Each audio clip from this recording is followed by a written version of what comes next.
Muy buenas tardes. Agradecemos la presencia el día de hoy, esta tarde, para eh, participar y escuchar la charla sobre el inicio de la vida y la salud futura en la alimentación infantil en México, que forma parte de la serie temática Los primeros 1000 días de vida de la biomedicina a la salud pública.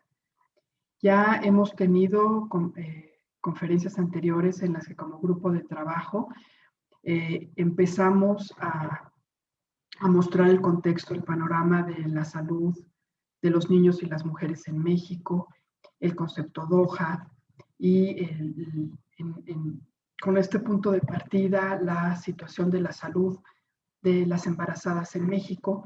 Y a partir de esta plática también tratar de empezar a unir las piezas y comentar cómo lo hemos visto el fenómeno y el contexto como un rompecabezas y cómo la interacción de la salud y nutrición de las mujeres y sus hijos presenta un reto que puede vislumbrarse como un rompecabezas en el que cada pieza es muy compleja en sí misma, es indispensable y suma para que podamos construir, estudiar y acercarnos a comprender un todo. A manera de guión y para ordenar la conferencia, planteo estos 6 puntos. El sexto, que tiene que ver con recursos, evidencia, datos e información, lo presento de manera transversal. Eso quiere decir que a lo largo de toda la charla estaremos compartiendo recursos, los datos, que suelen estar dispersos y que hicimos un intento por reunirlos en esta conferencia y para poderlos ubicar, encontrarlos y ver cómo los podemos traer y reunir para tratar de comprender la complejidad del tema de la alimentación infantil y en este caso específico de la alimentación complementaria. Iniciaremos con la alimentación complementaria en el contexto de los primeros 1000 días y sumando también la información, los datos que se nos compartieron en las pláticas anteriores.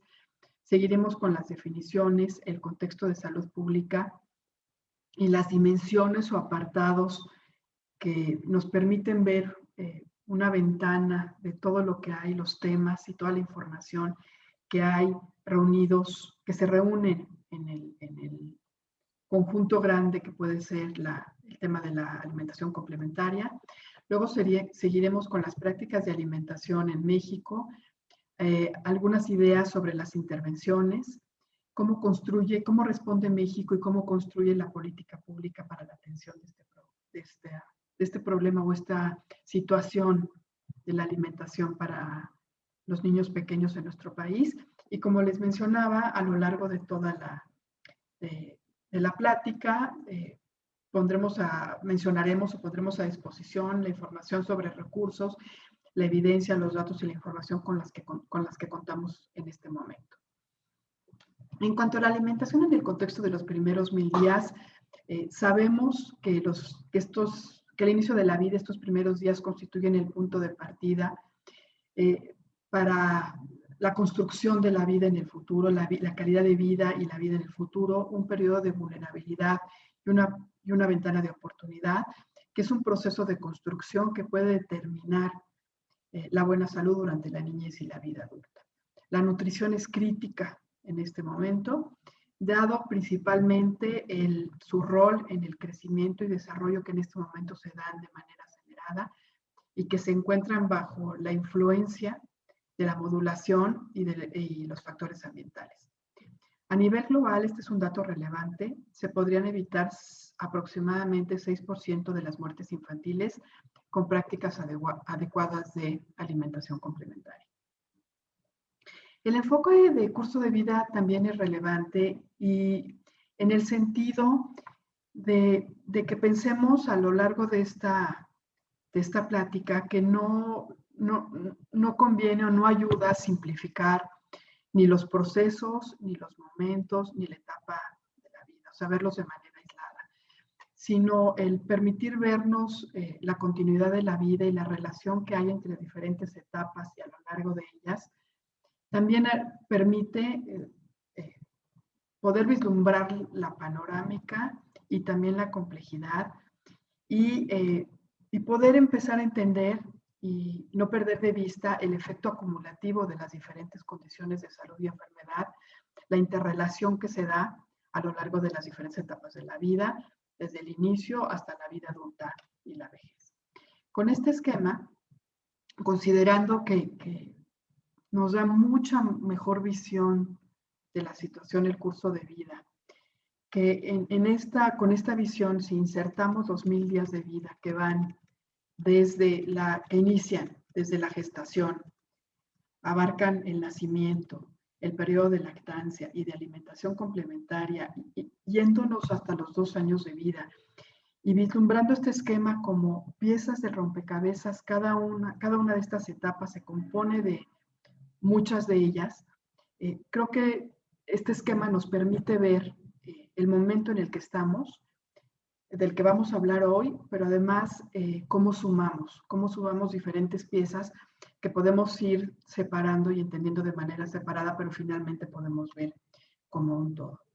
Y lo que es muy relevante con este esquema y que debemos tener presente es que este proceso, además de que constituye un momento específico, único, es muy particular, cambia, no vuelve a repetirse. Abarca aproximadamente o casi la mitad de esos 1000 días de vida. Y con este dato debe de quedarnos claro la relevancia del momento y de considerarlo en su justa complejidad y cómo vale la pena contemplarlo, comprenderlo, estudiarlo, analizarlo para la atención de la salud y la alimentación de los niños mexicanos. Con esta imagen me gustaría también transmitir la complejidad del contexto de la alimentación de los niños en México, cómo la familia, la comunidad, el día a día, la interacción entre todos los miembros de la familia, el quehacer, el gusto por las tradiciones, la convivencia, cómo se construye el día a día alrededor de la alimentación, que nos puede quedar claro con una imagen como esta, pero también nos muestra el sinnúmero de variables y consideraciones que tenemos que tener alrededor de la alimentación de los niños en México. Podemos, pasando al segundo punto, partir de las definiciones. Alimentación complementaria es el proceso que inicia cuando la leche materna no es suficiente para cubrir los requerimientos nutricionales de los niños, por lo que otros alimentos y líquidos son necesarios además de la leche materna. Esta es una definición de la Organización Mundial para la Salud, acordada y utilizada por todos nosotros. ¿Cuándo inicia? ¿Cuándo es el momento ideal? Entre el cuarto y el sexto mes de vida y culmina cuando el niño está integrado completamente a la alimentación familiar a través de una dieta variada, y esto ocurre hacia los 2 años de edad. En esta lámina traté de resumir lo que llamamos dimensiones de la alimentación complementaria, que en resumen es un cuadro resumen que pretende mostrar los diferentes temas, lo que solemos discutir, diferentes temas agrupados con base en la alimentación y estado de nutrición, las prácticas y otros temas que no por ser otros son menos relevantes, para darnos una idea de todo lo que podemos pensar desde la investigación, desde la academia, desde la atención, desde las intervenciones, alrededor del tema de la alimentación complementaria. Y todo el trabajo, la bibliografía, las referencias, los documentos que podemos encontrar si hacemos una revisión bibliográfica, se reúnen alrededor de estas dimensiones y las particularidades de los temas dentro de cada una de estas. Hicimos el esfuerzo de agruparlas para tratar de entenderlas mejor o por lo menos ver con más claridad que tienen que ver con la alimentación y el estado de nutrición, con las prácticas y con otros temas. Entrando a alimentación y estado de nutrición, solemos referirnos a la formación de hábitos, pero ¿qué hay dentro de la formación de hábitos? Hablamos de la variedad de la alimentación, de los gustos, de la exposición a sabores, a texturas, señales de hambre y saciedad. Esta famosa, muy conocida idea de que es responsabilidad de los padres proveer una alimentación adecuada y la decisión y responsabilidad de los niños consumirla, por ejemplo. Otro aspecto es la lactancia materna exclusiva, mixta o la alimentación con fórmula, porque no podemos separar el inicio de la alimentación complementaria y todo el proceso mismo de las prácticas de alimentación antes del sexto o cuarto mes de vida. La cuestión de la calidad de la dieta y la cantidad. ¿Cuánto le vamos a dar a un niño pequeño? Pero ¿cómo va a ser el componente? ¿Cómo se va a estructurar esa dieta? ¿Cómo vamos a definir la calidad? Que suele tener que ver con variedad, por ejemplo. ¿Cuántos grupos de alimentos? ¿Cuántas frutas? ¿Cuántas verduras? Tipos de frutas, tipos de cereales, por ejemplo.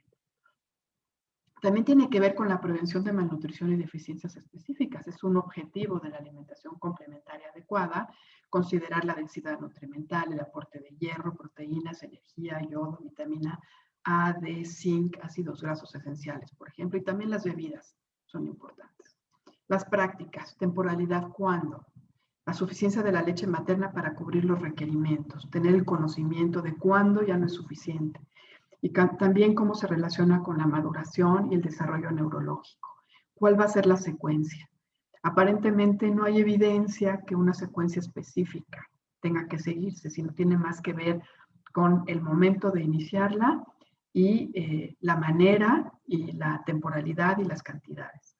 Que sí que sí es importante incluir en el proceso. En primer lugar, carne, fuentes de hierro, verdura, fruta, leguminosas, tortillas. Aquí poniendo, en vez de mencionar cereales, tortillas, para hacer referencia a lo que vivimos en México, el agua simple potable, que no debemos de introducir, o los niños pequeños no deben consumir, azúcar, sodio, edulcorantes, cafeína, bebidas y productos endulzados. Aquí tenemos varios ejemplos: leche de vaca, caldos, porque suelen ser solamente líquido y no se caracterizan por su densidad de nutrimentos. Pero qué sí y qué no son un tema en sí mismo, que hay que atender, que manejar, que volver operativo en campo, informar a la población en general. Son temas importantes, relevantes, que cada uno por sí mismo tenemos que trabajar de manera concreta en la operación de programas, estrategias, acciones y en la construcción de política pública. La frecuencia, cada cuánto, el ambiente, cómo. Existe el modelo, por ejemplo, del doctor Rafael Pérez Escamilla de la alimentación perceptiva, la alimentación guiada por el bebé, considerar las señales de saciedad. Y otro tema importante es la higiene. Otros, el niño enfermo. ¿Cómo debe ser la alimentación en el caso del niño enfermo? Que también es una inquietud irrelevante. Las alergias, por ejemplo, al gluten, y las prácticas, por ejemplo, de vegetarianismo, ¿no? Cómo se maneja la alimentación complementaria de niños de familias que practican el vegetarianismo o no consumen carne, por ejemplo, o huevo. Si avanzamos con estas ideas, que es información concentrada en una lámina, que la podemos consultar por partes y entender cada una de ellas o presentar de otra manera para comprenderlas mejor, las vemos reflejadas en el trabajo que existe en México ya publicado. Tenemos el caso de 2 consensos. El primero que tenemos aquí es del Hospital Infantil Federico Gómez, con este grupo que se reunió para construir este consenso, pero si hacemos una revisión y lo leemos, vemos estas dimensiones o estos temas reflejados en el consenso, ¿no? El inicio, cuándo debe darse, la secuencia, las recomendaciones de acuerdo al tipo de lactancia, consistencia de los alimentos, la maduración neurológica, los días de aceptación y tolerancia, porciones, recomendaciones de energía y proteína, prácticas inadecuadas, mitos, alergias, gluten y vegetarianismo. Son los temas comunes, ¿no? Y que se repiten a lo largo de la bibliografía, las referencias, los estudios, la aproximación a este tema. Este segundo consenso, que es posterior, realizado en el Instituto Nacional de Pediatría, hace referencia igualmente a la temporalidad, hace énfasis en la no inclusión de la leche de vaca antes del año de edad, en la importancia de consumir carne y alimentos fortificados por la importancia del consumo de hierro, el no incluir sal y azúcar, y los alimentos asociados a alergias igual, al vegetarianismo y al gluten. Con esta información de la complejidad, las dimensiones, los diferentes temas, podemos dar paso a qué tenemos disponible en México sobre cómo se lleva a cabo esta práctica de alimentación complementaria.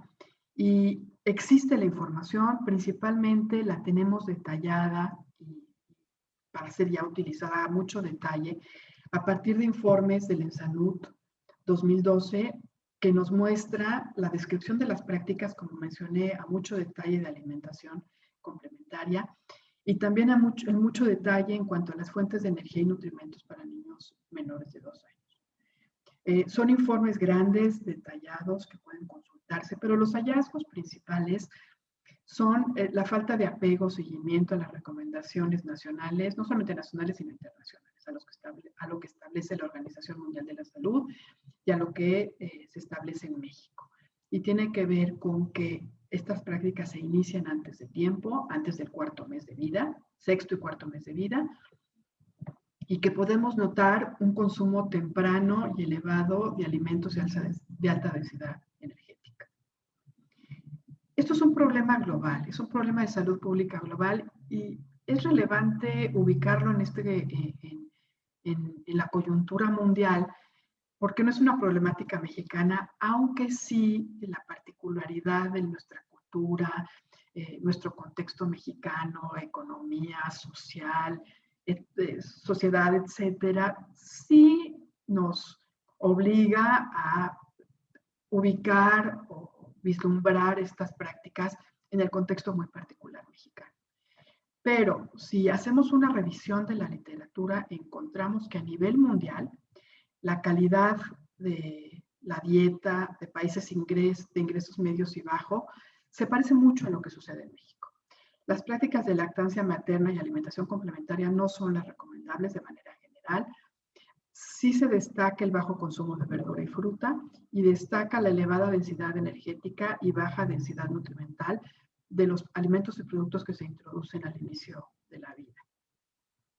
Por ejemplo, si vamos a más detalle, aquí está la referencia, pero nada más de manera general, se encuentra en esta revisión que el 16% de los niños inician el proceso antes del tiempo y aún el 13% después de los 7 meses de vida.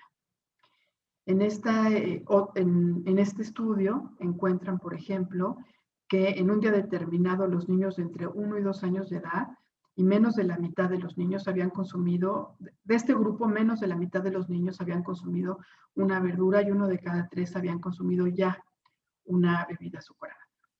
Es importante este dato, y estamos hablando de niños de entre 1 y 2 años, quisiera hacer aquí un paréntesis, para tratar de volver a la idea del curso de vida y cómo no ver estos periodos de la infancia temprana, la infancia, luego vamos a entrar con los niños preescolares y escolares de manera aislada. Porque la dieta se construye a lo largo del tiempo y lo que estamos viendo ya con los niños de 1 y 2 años es lo que ya se empezó a construir y formar antes. Estos datos tienen sentido en relación a lo que sucede con los niños que tienen 6 meses hasta 11 meses, hasta el año de edad. ¿Y cuál es la respuesta? Porque sí es un problema relevante de salud pública. ¿Cómo responden los gobiernos? Creo que este es un buen ejemplo de lo que ha hecho Estados Unidos con sus guías alimentarias que acaban de salir, acaban de ser editadas, pasaron por un proceso de revisión largo, con controversias, con mucha discusión y análisis, que además está disponible en la red. Están los recursos de cómo se discutió todo esto para tener este documento. Pero lo más importante es que ya incluyen recomendaciones para los niños chiquitos, menores de 2 años, para la mujer embarazada y en periodo de lactancia. Y esta es una gran respuesta a la problemática. ¿Qué vamos a hacer? ¿Cómo respondemos como Estado ante esta situación? La primera es un instrumento de política pública que son unas guías de alimentación y que están en línea y pueden consultarse a detalle. Vámonos a México, ¿no? Vámonos a México. ¿Cómo está? Estos son algunos datos que detallan cómo se llevan a cabo las prácticas en México. Están aquí las referencias y nos muestra para nuestro país una baja prevalencia de lactancia materna exclusiva. Hay una aparente mejoría en el 2018. Es importante, se pasa de 14.4% a 28.6%. Definitivamente la introducción de alimentos se inicia antes de los 6 meses de edad. Entre los 4 y 6 meses los niños ya consumen fruta, jugos, verduras, continúan después, cuando avanzan los meses, con platillos mixtos, dulces, cereales, productos lácteos, y muy pocos niños consumen carne y cereales adicionados con hierro. Eso quiere decir que el proceso no solamente iniciantes, sino que se introducen alimentos y productos en muy poco tiempo y muy rápido. O sea, la variedad de la dieta se concentra en un periodo corto y podemos ver ya la inclusión de alimentos de alta densidad energética. Sobre este tema específicamente, la primera fuente de energía y nutrimentos para los niños muy chiquitos es la leche materna, es la leche del conjunto, la leche materna, las fórmulas lácteas y la leche de vaca. Quiere decir aquí que la leche de vaca, que sabemos que no está recomendada en ninguna condición antes del año de vida, se introduce también temprano. Después de los 6 meses, las sopas, los guisados, galletas, yogur, fruta, tortillas, huevos y atole contribuyen a la densidad energética de la dieta, incrementar la densidad energética de la dieta. Y posteriormente, ya para el 8º mes de vida, ya existen los dulces, ya están circulando, forman parte de la vida de los niños, los dulces, los guisados, las frutas, jugos de fruta, carnes, productos lácteos y las verduras. Ya ocupan un lugar importante antes del año de edad. Este es otro trabajo y como mencionaba al principio, estamos compartiendo los trabajos que hay para México. También tiene que ver con la ENSANUD 2002, es un estudio transversal y confirma la información que acabamos de ver en las láminas anteriores y específicamente nos muestra como una quinta parte de los niños de entre 6 y 11 meses, los menores de 1 año, consume cereales fortificados cuando la recomendación es que lo consuman todos. Menos de la mitad alimentos de origen animal. Vuelve a resaltar aquí el bajo consumo de alimentos, vehículos de hierro, fuentes de hierro, en este caso alimentos de origen animal de hierro E. Como los niños de entre 1 y 2 años de edad avanzando en el tiempo, 40% no consume fruta y verdura y 1/3 alimentos de origen animal. Y menos avanzando en la edad, ya para llegar a los preescolares, menos de la mitad consumen carne, huevo, leguminosas, fruta y verdura. Es más común consumir postres que verdura o fruta en esta etapa de la vida. Y la idea es nuevamente mostrar el periodo que hay de los 6 meses hasta los 4 años para que lo veamos como un proceso de construcción continua. En esta publicación del 2020 escribimos el resumen de todos estos trabajos. Tratando de reunir la información, entenderla y que estuviera disponible de manera clara y resumida.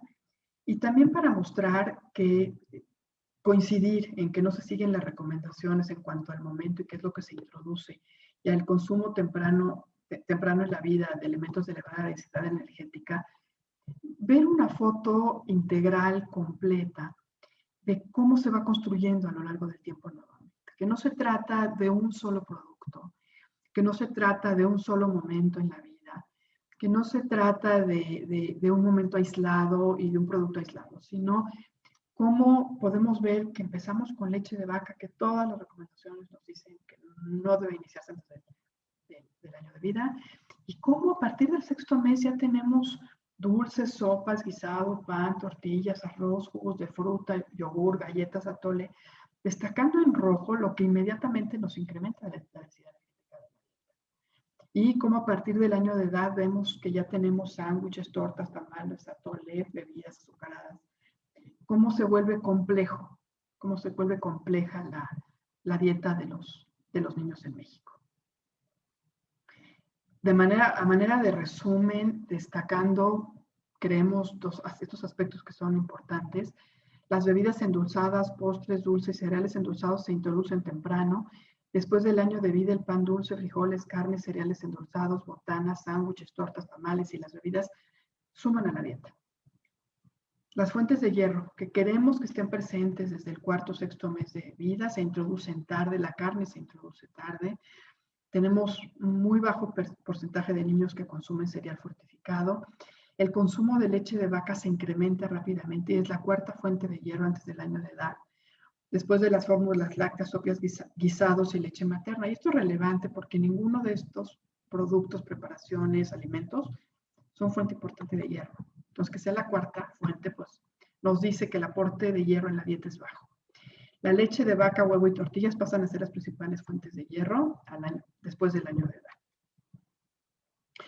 Y esto debemos reunirlo necesariamente con lo que nos dicen las encuestas. Este es uno de los últimos informes, de la última información que tenemos ya analizada en forma ya de documento para la toma de decisiones, que tiene que ver con la INSALUD de Medio Camino del 2016 y ya nos establece como la anemia como problema de salud pública altamente prevalente en niños y adolescentes mexicanos. En este trabajo vale la pena también revisar el aporte de hierro a través de la política social mexicana, el programa Prospera, los suplementos, la leche liconza, por ejemplo, la relevancia de los programas y del aporte de hierro a partir de suplementos y alimentos que pueden ser, o productos que pueden ser vehículos de hierro, en el contexto de la deficiencia del problema que es salud pública, que es la anemia por deficiencia de hierro en el país. Y finalmente, para acabar la historia de cómo tenemos ordenada la información en México, tenemos ya los resultados del ENSALUD 2018 y 2019, en la que vuelve a destacarse la mejoría de la lactancia materna, pero difícilmente cumpliremos la meta en el 2025, que es del 50%.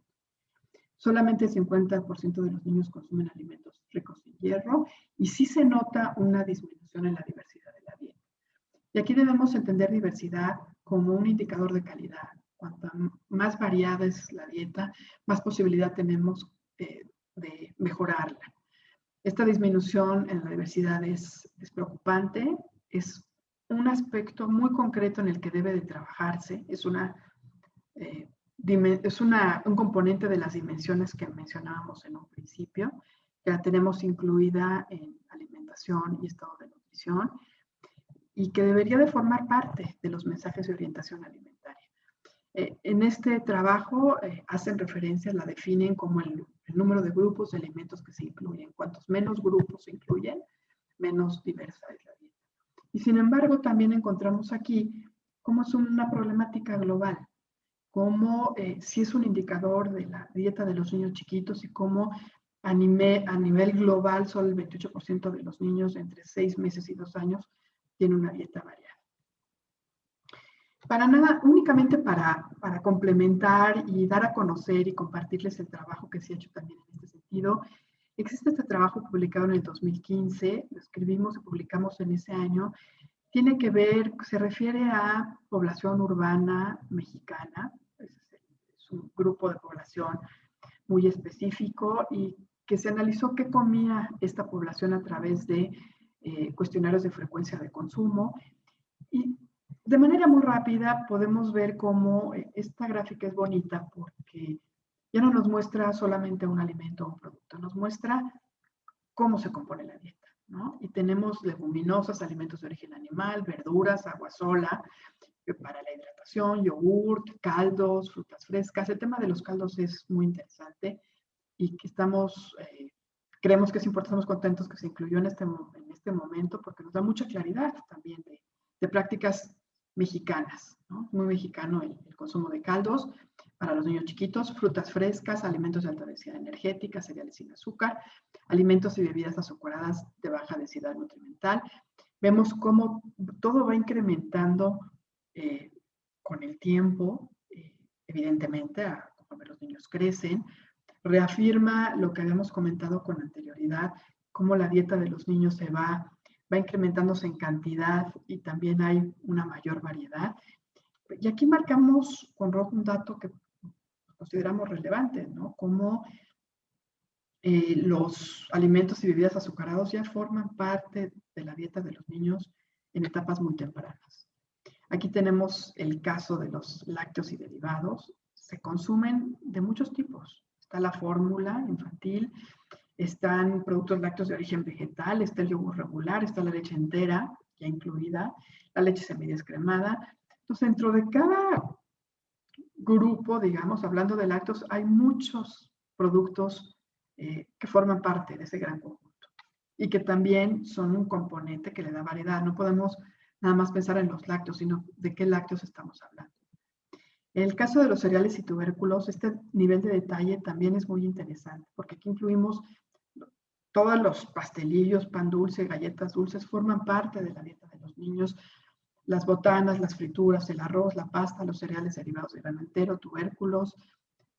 Regresando al inicio, papillas industrializadas, cereales de caja, galletas, al final tortillas de maíz. Ven la cantidad, noten la cantidad de productos que forman parte de la dieta de los niños mexicanos, urbanos en este caso.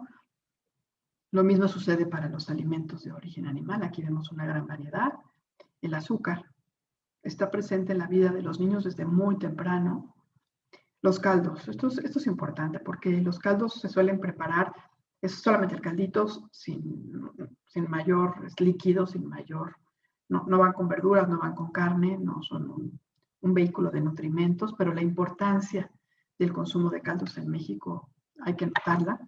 Y tiene que ver con también cómo utilizamos esta información, cómo volvemos operativa este mensaje. Necesariamente en cuestiones de orientación alimentaria necesitamos hablar de los caldos, ¿no? que se introduce, forma parte de la dieta de los niños desde edades tempranas. Las bebidas, aunque vemos que principalmente se da agua simple, pues igual encontramos bebidas dulces en general, ¿no? Inclusive refrescos de cola ya los empezamos a ver antes del año de edad. Y nada más para reforzar la idea, ¿no?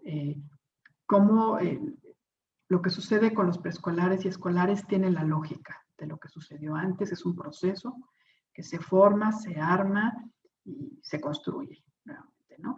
Y aquí destacamos en rojo pues, la comparación de los alimentos de alta densidad energética y el consumo de frutas frescas, en el caso de los preescolares y escolares. Pasando con esta información, ¿qué hacemos con toda esta información? ¿No? Sí existe, está lista para utilizarse, no solamente están los datos de las encuestas, sino que están los informes, ya con datos muy concretos que sí nos permitiría tener información para aplicar todo este conocimiento y volver operativo toda la orientación alimentaria y el trabajo y la información con la que contamos. Entonces podemos dar paso a las intervenciones. Hay información existen revisiones, información en la literatura, evidencia sobre qué es lo que sirve mejor, qué es lo que puede utilizarse en la realidad de los contextos en la vida diaria, el tipo de investigación y el trabajo de campo requerido para las intervenciones. Aquí puse nada más 3 ejemplos para hacer el punto de que existe la información. Un segundo punto es la importancia de la información cualitativa, porque la cultura, los comportamientos, los hábitos, a veces no podemos materializarlos o entenderlos con números de una manera cuantitativa. Es muy relevante este tipo de estudios para construir intervenciones.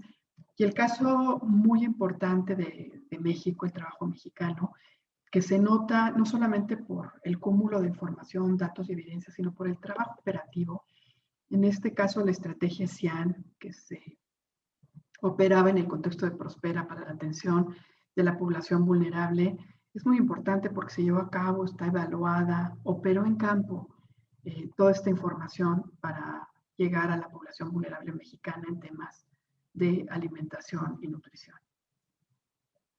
Y el resumen, hay mucha información aquí, pero en resumen, los 3 puntos importantes están del lado derecho, que el principal es considerar lo cuantitativo y cualitativo, porque las necesidades, los comportamientos y contextos son muy diversos y la única manera de poderlos entender es con información cualitativa, con trabajo de campo, perspectiva social, antropológica, a través del trabajo etnográfico. La cultura, los valores, percepciones y actitudes igual, permean totalmente las prácticas de alimentación de familias, de las comunidades y de los niños. Considerar que las condiciones de vulnerabilidad en el marco de la pobreza, desigualdad e inseguridad alimentaria no se solucionan con estas estrategias de orientación alimentaria y para mejorar la alimentación complementaria de los niños.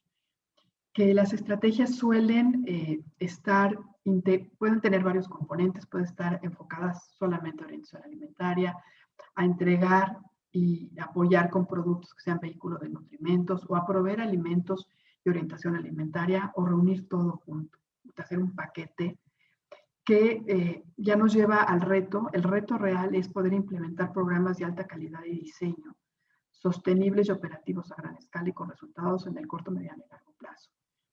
Entonces, el reto es grande, la investigación, las conclusiones, la experiencia, el talento, la inversión de recursos existe y está disponible. Y esta lámina pretende ser un resumen de lo que sabemos y con lo que contamos el día de hoy. Finalmente, el punto número 5 tiene que ver con política pública en México, entendido como la manera en que responde el Estado ante las necesidades de salud pública. Es decir, la encuesta nos establece, las encuestas nacionales, que hay un problema de salud pública en cuanto a la alimentación infantil en México, específicamente la alimentación complementaria. ¿Qué hago yo como Estado? Para atenderlo, construyo política pública. En este momento, este es un ejemplo, es un esquema, es del 2018, no está disponible, a lo mejor no está subido, todavía no lo podemos consultar, el trabajo a partir del 2019, pero nos ayuda mucho lo que tenemos desde el 2018 para ver lo mucho que tenemos, para ver lo que se ha invertido en construir las acciones preventivas de orientación alimentaria, acciones preventivas de orientación alimentaria, la atención a la infancia. Tenemos una norma oficial mexicana que regula la orientación alimentaria. También se encuentra normado el patrón de alimentación complementaria.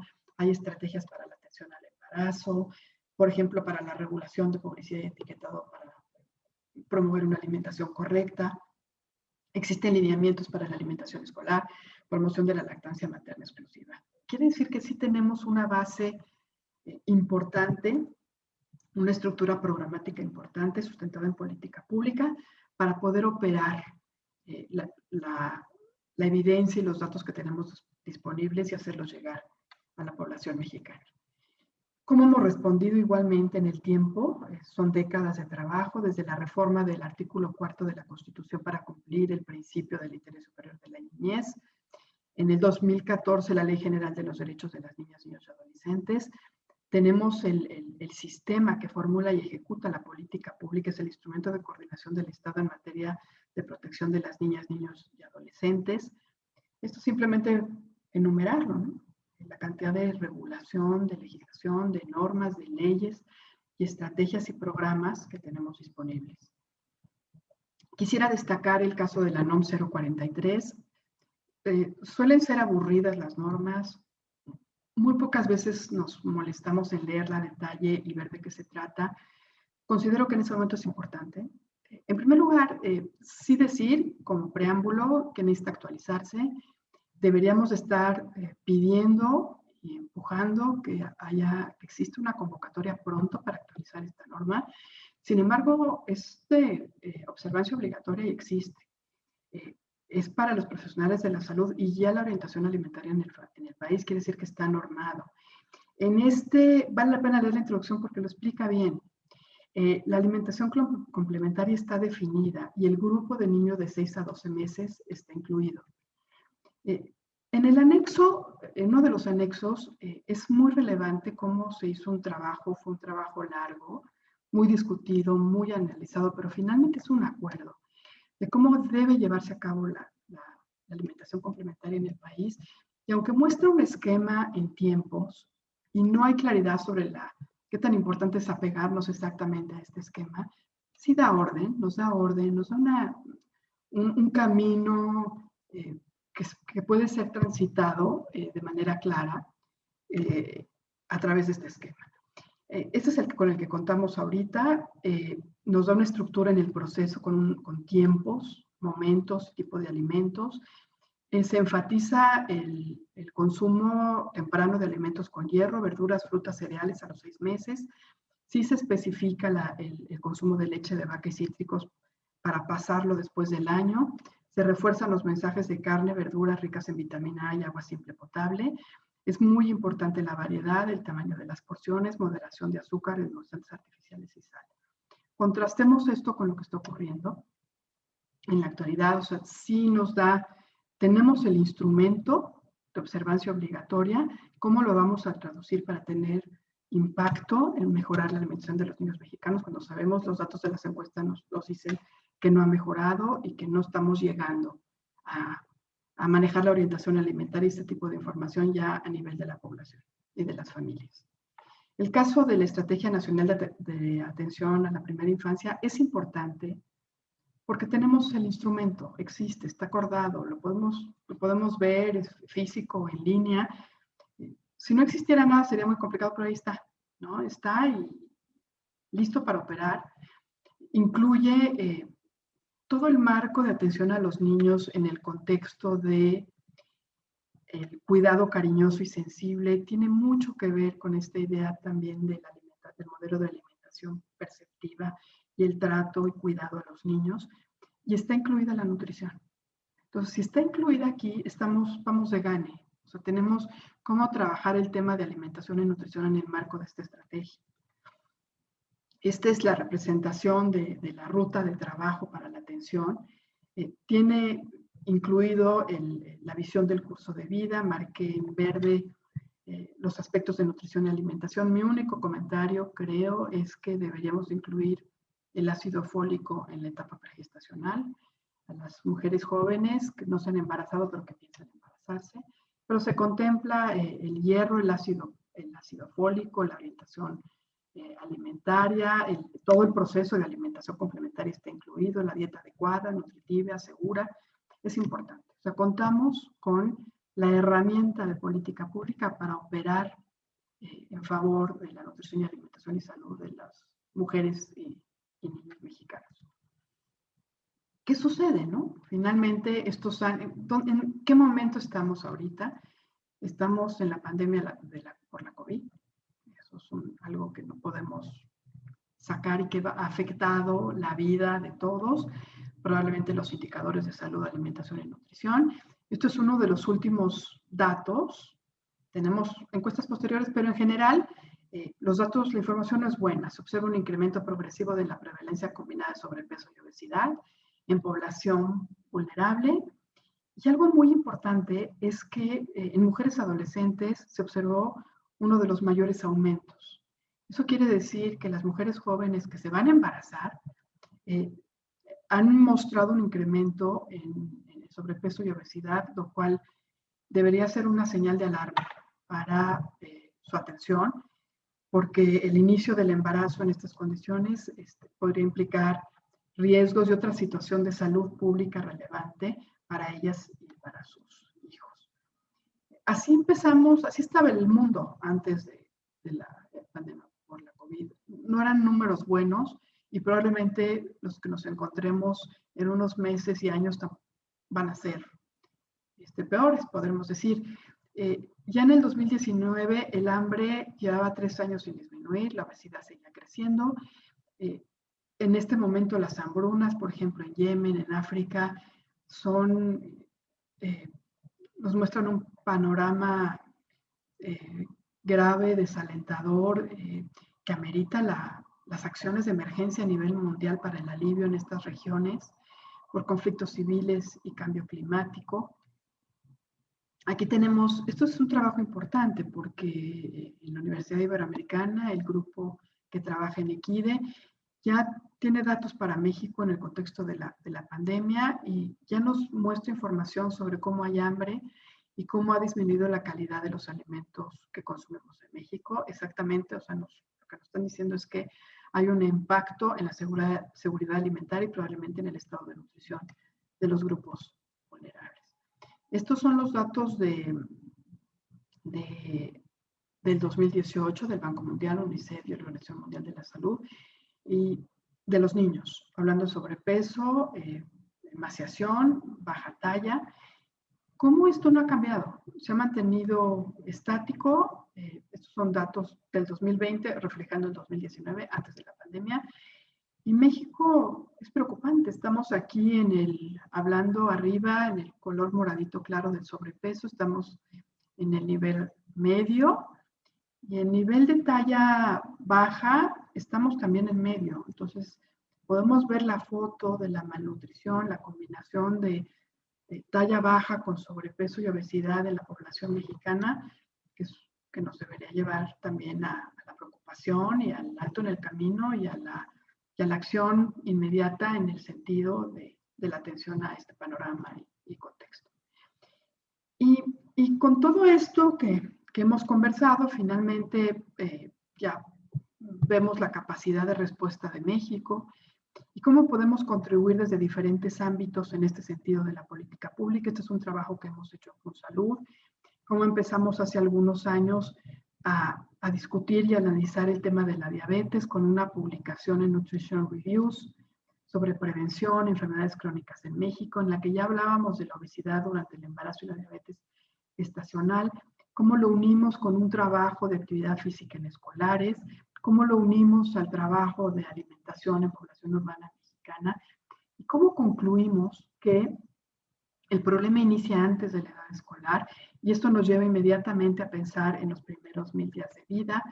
Se organizó una reunión en el 2016 alrededor de la alimentación complementaria como esta pieza de rompecabezas para poder construir y entender la salud futura, cómo la sumamos a las publicaciones sobre datos y evidencia de la alimentación en la infancia en México y finalmente tenemos una publicación en diciembre del 2020 y que la idea es dar a conocer y compartir la evidencia, las ideas, los modelos de trabajo y las recomendaciones para la construcción de política pública en México. Aquí tenemos trabajo también para compartir que realizamos en FunSalud. En este momento agradezco la participación del Instituto Nacional de Perinatología, la doctora Guadalupe Estrada, del Instituto Nacional de Medicina Genómica y la Facultad de Medicina de la UNAM, agradeciendo al doctor Felipe Vadillo, del Instituto Nacional de Ciencias Médicas y Nutrición Salvador Subirán, agradezco a la doctora Elena Zambrano, FunSalud, el Fondo Nestlé para la Nutrición, que hemos conjuntado un proyecto para comprender el ambiente de los primeros 1000 días de vida.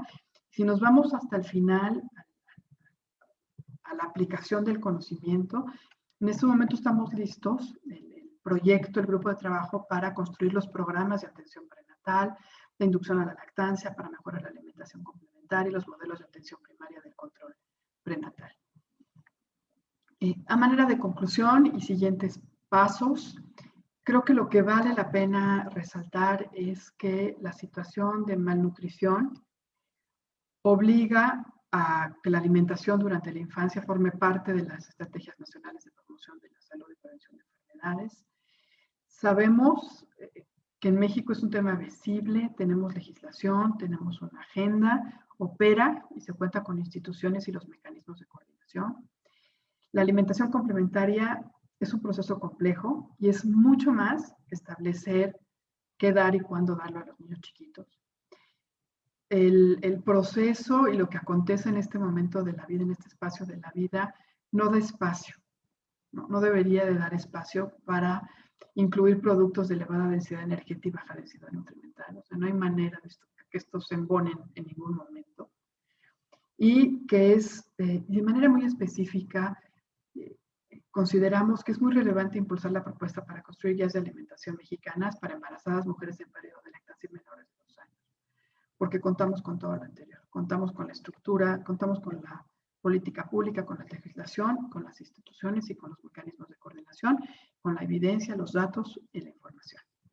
Finalmente, este es un resumen de lo que escribimos en Nutrition Reviews para tratar de igual ver las conclusiones y los siguientes pasos y cómo veíamos el panorama de la alimentación infantil en México en este momento y para el futuro. Está en inglés, pero tal cual lo que dice es que el cuidado y nutrición infantil debe formar parte de la agenda de investigación y salud pública mexicanos, integrando las estrategias de prevención de enfermedades crónicas y obesidad desde una perspectiva del curso de vida, integradas a esto, que la salud de la mujer debe priorizarse, que debe también promocionarse, considerarse de retrasar el embarazo en mujeres muy jóvenes, enfatizar el cuidado prenatal, proveer de información y herramientas para el día a día de las mujeres que están cuidando, embarazadas, que están lactando o cuidando a niños chiquitos en materia de lactancia materna, cuidado infantil, prácticas de alimentación complementaria, salud, alimentación correcta, que son indispensables unas guías alimentarias para la población en general y para los niños. Quisiera comentar aquí que contamos con una propuesta, un consenso de guías alimentarias de la Academia Nacional de Medicina, pero se necesitan actualizar y trabajarse desde el Estado, desde el gobierno y la administración. El consumo de azúcar, sodio, bebidas azucaradas deben de estar atendidos de manera muy específica. Necesitamos innovación, imaginación. ¿Cómo vamos a promover el consumo de verdura, frutas, cereales enteros, leguminosas? Y mucho cuando, considerando que son culturalmente aceptadas en México, y pudiera ser útil considerar a la cocina mexicana, patrimonio de la humanidad, la cocina mexicana, como instrumento para promover una alimentación correcta con verdura, fruta, frijoles, nopales, tortillas, etcétera, ¿no? Y finalmente, a manera de conclusión, como la política pública basada en evidencia, en datos, las campañas basadas también en esta información, estamos seguros que pueden construirse para promover una alimentación correcta y un camino para mejorar la salud de los niños mexicanos. Muchas gracias.